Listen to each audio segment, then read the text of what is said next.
Assalamualaikum warahmatullahi wabarakatuh. Pendidikan karakter adalah suatu bentuk kegiatan mendidik bagi generasi untuk menuju arah kehidupan yang lebih baik. Penguatan pendidikan karakter atau disingkat dengan PPK di sekolah dibagi menjadi 3. Yang pertama, PPK berbasis budaya kelas. Yang kedua, PPK berbasis budaya sekolah. Dan selanjutnya, PPK berbasis budaya masyarakat. Apa itu PPK berbasis budaya kelas? PPK berbasis budaya kelas adalah suatu program untuk membentuk karakter anak melalui harmonisasi olah hati, olah rasa, olah pikiran, dan olahraga dengan dukungan pelibatan publik. Kemudian, kenapa PPK berbasis kelas itu penting? PPK berbasis kelas penting karena keberadaan atau waktu anak berada di dalam kelas itu adalah lebih lama, sehingga terjadilah interaksi antara siswa dengan siswa, interaksi antara siswa dengan guru yang sangat mempengaruhi pembentukan karakter anak tersebut. Di SMP Negeri 3 Sukamara, dalam pembentukan karakter anak melalui PPK berbasis kelas ini melalui 3 strategi. Yang pertama, PPK yang diintegrasikan ke dalam kurikulum. Yang kedua, PPK melalui manajemen kelas. Yang ketiga, PPK melalui metode pembelajaran. Untuk semua strategi ini bisa dilihat tayangan berikut. Pendidikan karakter berbasis kelas merupakan keseluruhan interaksi antara pendidik dan peserta didik dalam proses pembelajaran untuk memenuhi tuntutan minimal dalam kurikulum yang disepakati. Di SMP Negeri 3 Sukamara, dalam menerapkan PPK berbasis budaya kelas melalui 3 strategi, yaitu 1. PPK yang diintegrasikan ke dalam kurikulum.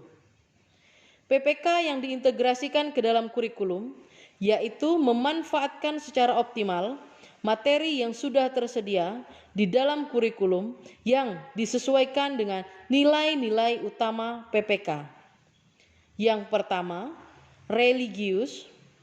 Sebelum pembelajaran dimulai, dengan berdoa yang dipimpin oleh ketua kelas.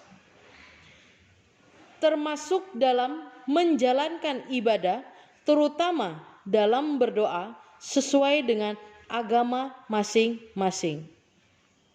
Dan tidak melakukan kekerasan. Yang kedua, nasionalis, meliputi sikap disiplin, taat aturan, menghargai keragaman suku. Ada 3 suku, yaitu Melayu, Jawa, dan Dayak. Yang ketiga, mandiri, yang meliputi sikap kreatif, berani, kerja keras, dan tidak mudah menyerah. Yang keempat, gotong royong, bisa bekerja sama, memberikan pertolongan kepada yang membutuhkan, empati, dan tidak egois. Yang kelima, integritas, yang meliputi sikap bertanggung jawab, anti korupsi, artinya tidak menyontek dalam mengerjakan tugas atau ujian atau ulangan, dan mencintai kebenaran. 2. PPK melalui manajemen kelas.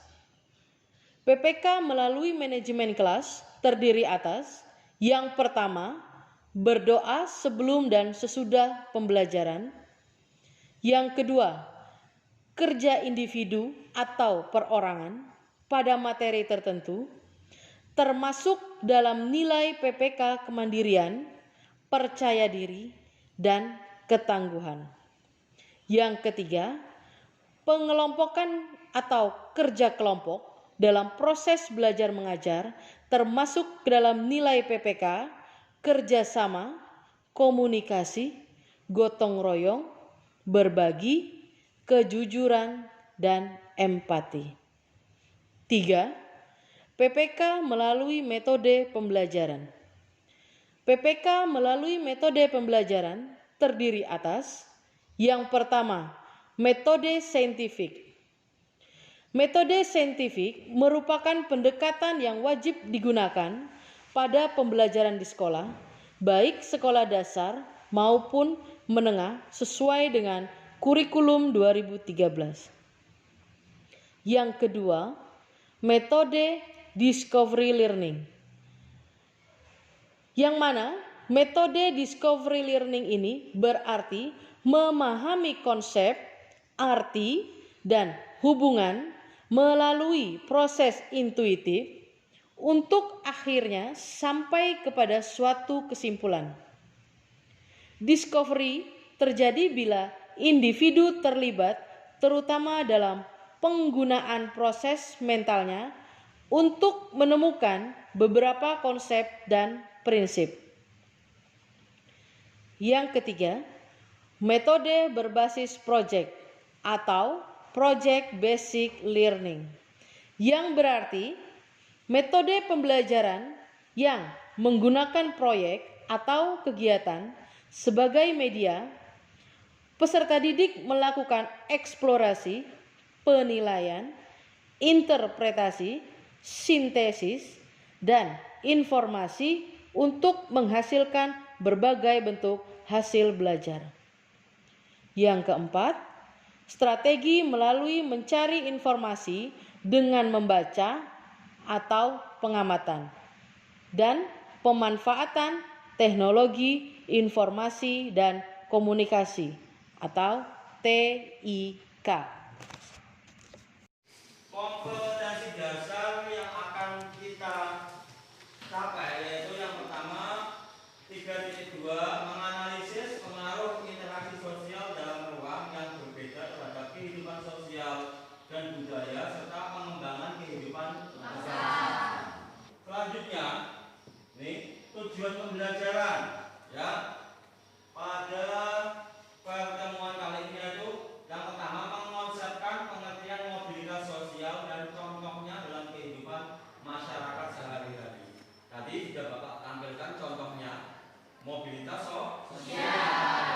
Nah, selanjutnya nanti Anda mencari ya pengertiannya seperti apa sih mobilitas sosial dan contohnya di lingkungan sekitar Anda kalian itu seperti apa ya. Yang kedua, membandingkan bentuk-bentuk mobilitas sosial dengan benar. Bentuk-bentuknya apa? Yang ketiga, menganalisis faktor-faktor pendorong dan penghambat mobilitas sosial dengan benar. Yang keempat, menguraikan saluran-saluran mobilitas sosial dengan benar. Yang terakhir, menyimpulkan dampak mobilitas sosial dengan benar. Ingin menyampaikan hasil diskusi saya. Yang lain. Sebelum saya menyampaikan diskusi saya ingin perkenalkan teman-teman saya dulu. Di sebelah kanan saya ada Bendera, di sebelah kiri saya Bernama Liga, dan di depan saya ada Arifa, dan sebelah kiri Arifa ada Nani. Ya. Jelaskan mobilitas vertikal ke atas. Silakan untuk yang lain. Berikan contoh lingkungan sekitar. Social climbing adalah mobilitas yang terjadi karena adanya peningkatan status atau kedudukan seseorang atau naiknya orang-orang yang berstatus sosial rendah ke status sosial yang lebih tinggi. Contohnya, semula Pak Haji itu adalah wakil bupati, tapi karena sikapnya yang disiplin dan toleransi, dia juga berprestasi, dia diangkat sebagai Bupati Sukamana. Contoh di atas merupakan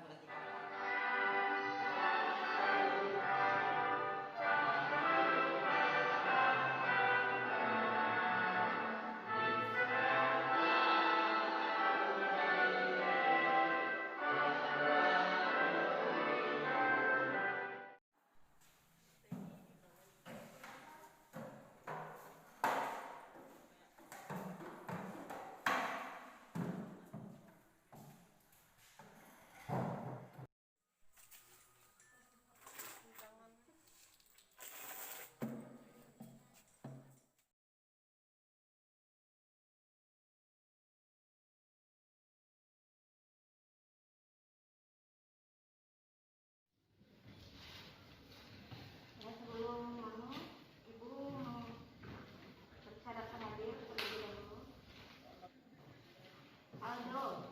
Ada Bu.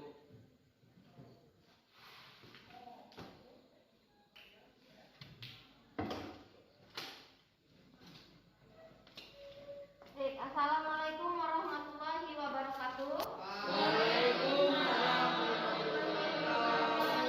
Ini kita bertemu lagi di pertemuan kedua untuk minggu ini dengan mata pelajaran bahasa Indonesia. Ada yang bisa menambahkan? Ya, silakan.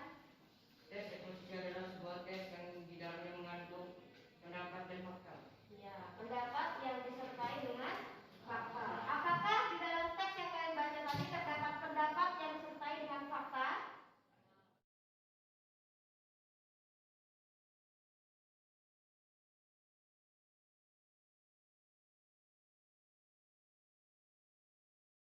Ibu akhiri pelajaran kita. Sampai bertemu lagi di pertemuan berikutnya. Ibu akhiri, assalamualaikum warahmatullahi wabarakatuh.